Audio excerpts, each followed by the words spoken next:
Tudo bom, galera? Tá entrando no ar a nossa primeiríssima edição desta quarta-feira, como sempre com muitas informações. Então já chega, deixando o dedo no like no começo do vídeo, que me ajuda bastante. Quem for novo no canal, por favor, já se inscreva, ativa o sininho das notificações e, claro, sigam minha conta pessoal no Instagram. Beleza?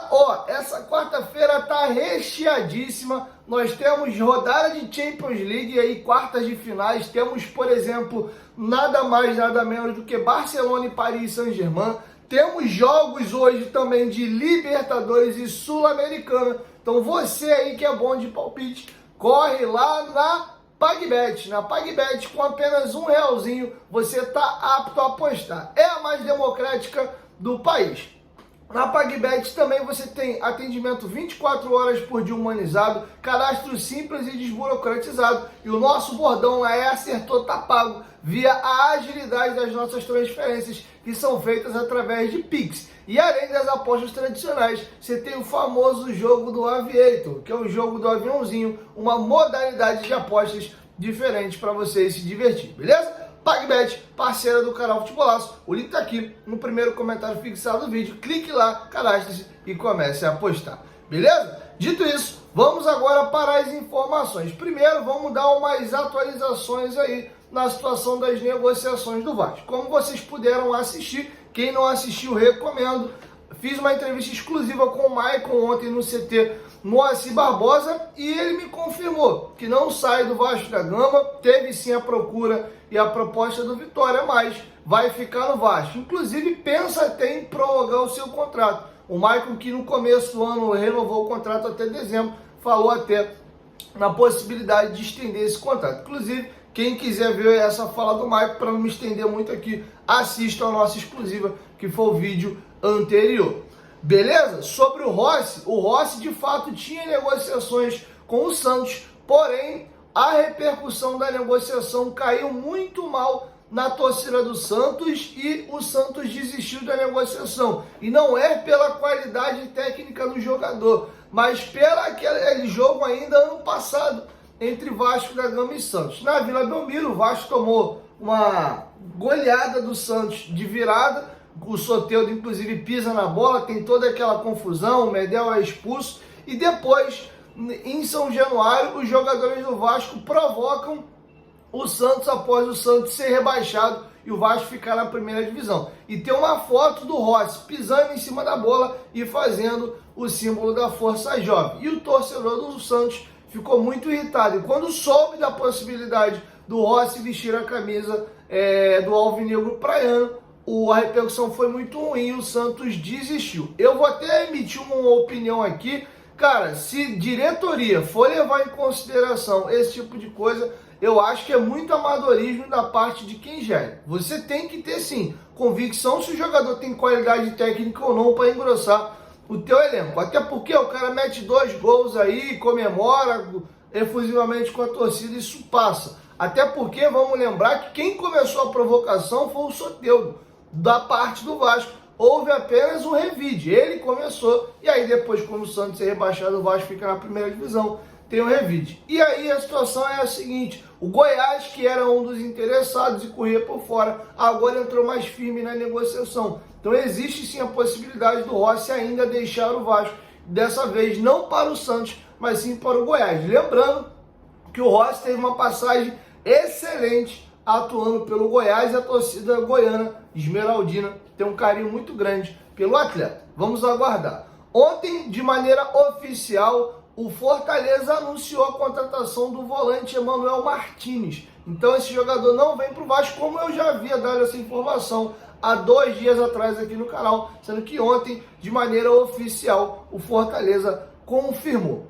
Beleza? Sobre o Kaique, o Vasco não voltou mais a procurar o staff do atleta. Havia a expectativa de, no domingo, depois da decisão do Gauchão, o Vasco retomar os contatos e oficializar uma proposta. O Vasco havia procurado o staff do jogador e a conversa tinha caminhado bem, ele tinha dado sinal verde para a negociação, mas o Vasco não retomou mais os contatos. Por hora, a negociação com o Kaique está pausada. Temos novidades sobre a situação do Marlon Freitas. O Vasco fez 2 propostas para o Botafogo e ambas foram recusadas. A primeira é de 12 milhões de reais, a segunda é de 15 milhões de reais. E o Botafogo recusou ambas, o Vasco estava se retirando na negociação. Porém, os companheiros do Globoesporte.com apuraram hoje que o Vasco vai tentar uma cartada final, vai subir ainda mais a proposta, sabendo que a chance é ínfima, porque o John Textor já informou que não quer vender e não quer negociar o jogador, mas o Vasco vai subir a proposta e tentar sensibilizar o John Textor com essa nova oferta. Vamos aguardar, a negociação é bem difícil. Lembrando que o tempo está passando, hoje já são 10 de abril, o Vasco não contratou um diretor executivo ainda e não conseguiu efetuar nenhuma contratação. A janela fecha daqui a 9 dias, tá bom? Surgiu também alguns boatos da possibilidade do Vasco contratar o Bill, jogador aí ponta que é revelado no Flamengo, rodou e pertence hoje ao Dinamo de Kiev e está emprestado à equipe do Nova Iguaçu. Porém, essa negociação não dá para acontecer agora se o Vasco tivesse interesse, porque seria uma negociação internacional, porque o jogador pertence a um clube ucraniano. Então, para o jogador vir no Vasco, ele teria que fazer um negócio com o Dinamo. Então, o Nova Iguaçu não vai conseguir fazer esse negócio com o Vasco no momento, tá? Então, surgiram algumas informações com relação ao Bill. Então, essa é a atualização de momento. Beleza? Caminhando agora para a reta final, gostaria de trazer para vocês um bastidor interessante. Essa matéria foi produzida pelos companheiros do Globoesporte.com. O Vasco, ontem, o governo do estado divulgou as notas aí dessa primeira rodada de negociação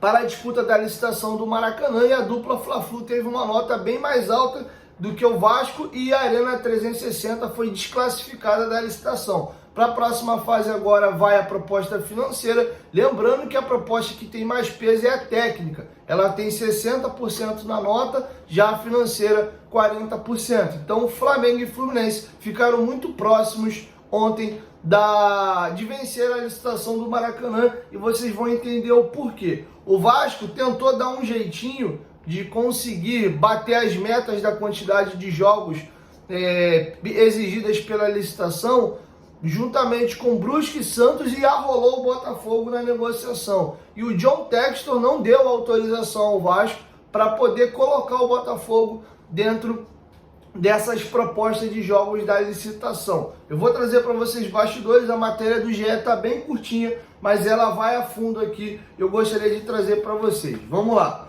A publicação da proposta técnica do Vasco e W Torre na licitação do Maracanã agitou os bastidores do Botafogo. No documento, o time de São Januário disputa a licitação do estádio com a dupla Fla-Flu. Declarou que conta com Santos, Brusque e Botafogo para ter um somatório de jogos visando vencer a concorrência pelo estádio nos próximos anos. O Maracanã para Todos, consórcio do Vasco, citava na carta que tinha documento comprobatório com a SAF do Botafogo, o que não aconteceu. Houve contatos do Cruz Maltino, mas o Alvinegro recuou por causa de John Textor, dono do clube. Ele tem boa relação com Rodolfo Landim, presidente do Flamengo, e por isso não tinha interesse em se meter nem diretamente no embate pelo estádio. As rodadas das conversas entre as diretorias das duas SAFs, que têm bom relacionamento, incluíam a cessão de número de jogos do Alvinegro como mandante no Maracanã.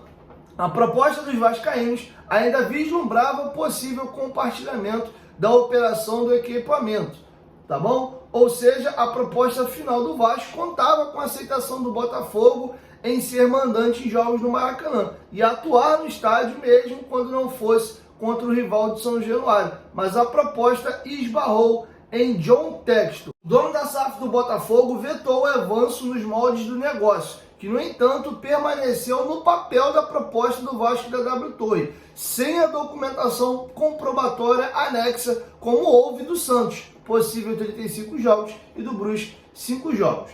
Textor se tornou amigo pessoal do Rodolfo Landim, a quem inclusive visitou na pré-temporada do Flamengo nos Estados Unidos neste ano. E aqui sobre a proposta a gente encerra.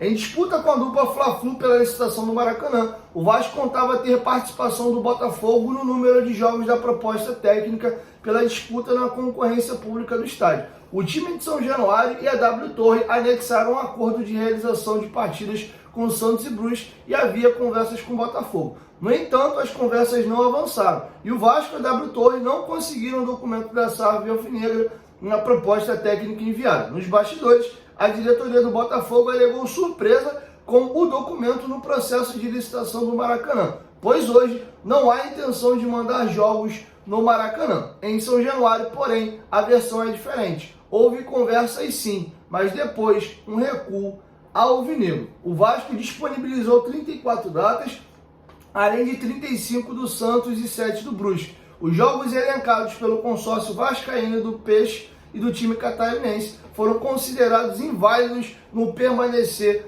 do governo do estado do Rio de Janeiro. Ou seja, só valeu os jogos do Vasco, os jogos do Brusque e os jogos do Santos foram desclassificados pelo governo do estado. Por isso, a nota da dupla Fla-Flu foi bem mais alta. Ou seja, dificilmente a dupla Fla-Flu perderá a licitação do Maracanã. E agora me fica a preocupação. A partir do momento que de fato eles forem licitantes e não mais permissionários, o estádio, entre aspas, passa a ser deles enquanto tiver o contrato. Então, se eles falarem não vai jogar, não vai jogar e ponto. E aí, no final do ano, o Vasco deve estar iniciando as obras da reforma de São Januário e fica agora o meu questionamento, vai jogar aonde? O Vasco precisa da quantidade considerável de jogos. Lembrando que a reforma vai durar de 2 anos e meio a 3 anos. Será que o Botafogo vai ter interesse em ceder o estádio e ter durante quase 3 anos o Vasco jogando uma quantidade enorme de jogos lá? A dupla Fla-Flu vai liberar para o Vasco jogar lá, mas o Vasco vai ter uma quantidade aí, numa temporada, 50, 60 jogos. Não vai ter essa quantidade toda de jogos. Lembrando que tem os jogos como o mandante Sucai mais ou menos pela metade. Será que o Vasco vai ter que ir para um estádio alternativo, como Raulino de Oliveira, fazer uma parceria com a Portuguesa da Ilha, colocar arquibancadas tubulares para aumentar um pouco a capacidade? Enfim, fica esse questionamento. Em breve, nós devemos ter aí a definição do vencedor da licitação. A próxima e última etapa agora é a proposta financeira. Lembrando que a proposta financeira tem peso 40, já a proposta técnica tem peso 60. E a dupla Fla-Flu já largou na frente do consórcio Vasco e W Torre para a disputa da licitação do Maracanã. Beleza? Algo que a gente já sabia e imaginava. Na verdade, eu acho que o grande erro é da forma como foi feito o edital de convocação da licitação. Porque você já faz um consórcio para privilegiar uma licitação que tenham 2 clubes. E já sabia-se que a dupla Fla-Flu estaria junto. E o Vasco, como entraria sozinho, mas teria sim o interesse de ceder também para outros rivais, ele não conseguiria bater a pontuação. Por isso, essa tentativa de puxar o Santos, o Brusque, tentar colocar o Botafogo. Se o Botafogo entrasse pesado, não vou jogar no Maracanã, e fizesse a dobradinha com o Vasco, bateria a mesma pontuação da dupla Fla-Flu. Mas o Botafogo já tem o Newton Santos, já tem um estádio numa capacidade que o atende. E a relação do Landim com o John Textor é muito boa. E, além dele não ter interesse de jogar no Maracanã, vocês veem que o Botafogo só joga no Maracanã quando é, entre aspas, obrigado mesmo, né? Quando tem clássico com seus rivais e o mando é lá. Quando o mando é no Botafogo, os jogos são no Newton Santos. E aí ele não queria se indispor, já que ele mesmo também não tem interesse de jogar lá, tá bom? Então nem acho que a postura do Botafogo tá errada, não. O Botafogo tá certo, ele tá na dele, não tem porquê se meter numa briga que não é dele, já que ele tá bem resolvido com a questão do estádio, tá bom? Não fica aqui a preocupação, vamos aguardar a cena nos próximos capítulos. É isso, 1, 2, 3, futebolaço, tamo junto, família, e logo mais eu volto com a segunda edição. Tamo junto.